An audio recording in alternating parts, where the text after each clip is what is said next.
Los arruinacuentos. En el libro que sobre el Renacimiento escribió Frank Fouque Bretano, se les ponen los puntos sobre las íes a la vieja fama de Cristóbal Colón.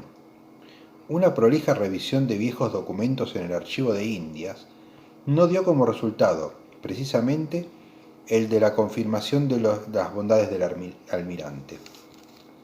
Garantiza Brentano, con toda su autoridad de historiador honesto, que Colón empezó por no pagarle a Juan de la Cosa el alquiler de la Marigalante, a la que, sin permiso de Juan de la Cosa, que era el dueño, le puso la Santa María.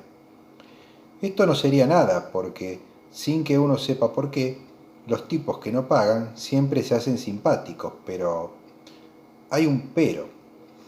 Brentano analizó minuciosamente las acotaciones escritas de puño y letra de Colón en el margen de los libros que consultó para asesorarse o confirmar su genial inspiración antes de lanzarse a la aventura del mar. En los libros de don Enrique de Villena y en Imago Mundi del cardenal Dailly, que fueron de los más consultados por el mareante, dicen cosas maravillosas de otros mundos, que Colón pasó por alto.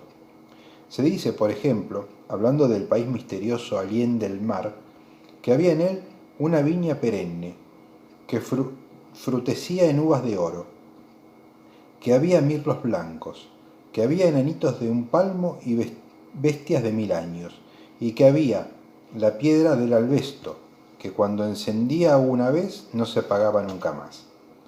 Todo eso lo pasó Colón por alto, pero cada vez que el libro del cardenal Dailly o en los de don Enrique de Villena figura la palabra oro, tesoro, riqueza, Colón subrayaba.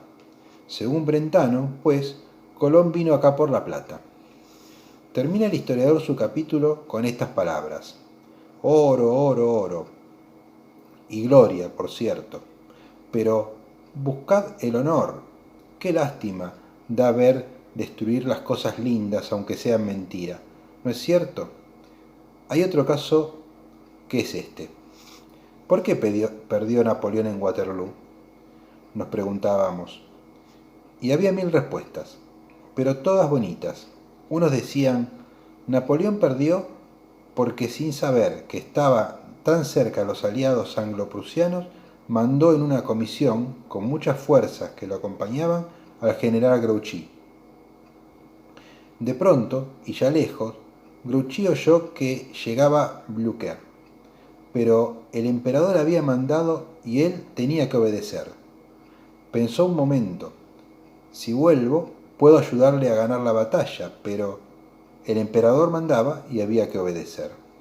No, pero es que si vuelvo, el emperador mandó, y Grouchy, por cumplir la orden, fue el causante de la derrota de Waterloo. Pero había gente que se oponía a esta doctrina. No, no, tiene que haber sido por otra cosa. Si Grouchy procedió así, demostró una espiantadez que aunque hubiera vuelto no le habría servido a Napoleón para nada. Y entonces esa gente iba a otras fuentes a buscar la causa del desastre. ¿Saben por qué perdió Napoleón en Waterloo?, decían otros. Porque Blücher, el general prusiano que venía con los refuerzos, se encontró un pastorcito que le indicó un atajo para cortar camino. También era lindo esto. Uno veía allá a lo lejos, recortándose en la lividez del horizonte de la historia, a un gallardo general, seguido de enormes tropas, inclinándose en el caballo para oír la indicación de un pequeño pastor, niño, que en este momento era el árbitro del destino. Pero había gente que no estaba de acuerdo con esto tampoco, y decía, no, la razón la tiene Víctor Hugo. Napoleón no pudo ganar la batalla porque había llovido días antes, y con el barro fue imposible maniobrar a la artillería. Y Víctor Hugo dice, no fue Wellington el que venció a Napoleón, fue Dios, porque envidió la gloria del hombre más grande de la tierra. Era un poco aparatoso, ya, eso, pero caminaba. Sin embargo, ahora sale el doctor Baumgarten, de Nueva York, y dice que Napoleón perdió en Waterloo porque se las había agudizado una insuficiencia de las glándulas suprarrenales. ¡Qué sabios estos! Y hay otra cosa más trágica. Otros sabios arruinaron nada menos que el cuento de la Cenicienta. ¿Se acuerdan cuando le preguntábamos a la abuela que nos hablaba del zapatito que la Cenicienta perdiera en el palacio del rey? ¿De qué era el zapatito? Y la abuela, ufana de sus recuerdos, respondía: era de cristal. No era de cristal, amigos, era de cuero nomás. Dicen los filólogos modernos. Todo se debe a una mala traducción. Donde el autor dice pantoufle en bair, que significa babucha de cuero, el traductor leyó pantoufle en verre, que significa babucha de vidrio.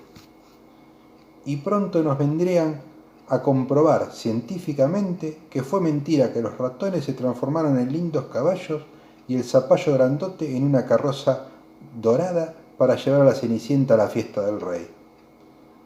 Serán hasta capaces de decir que la fue a buscar el portero en un taxi. Y entonces sí, que nunca, jamás preguntaremos nada más.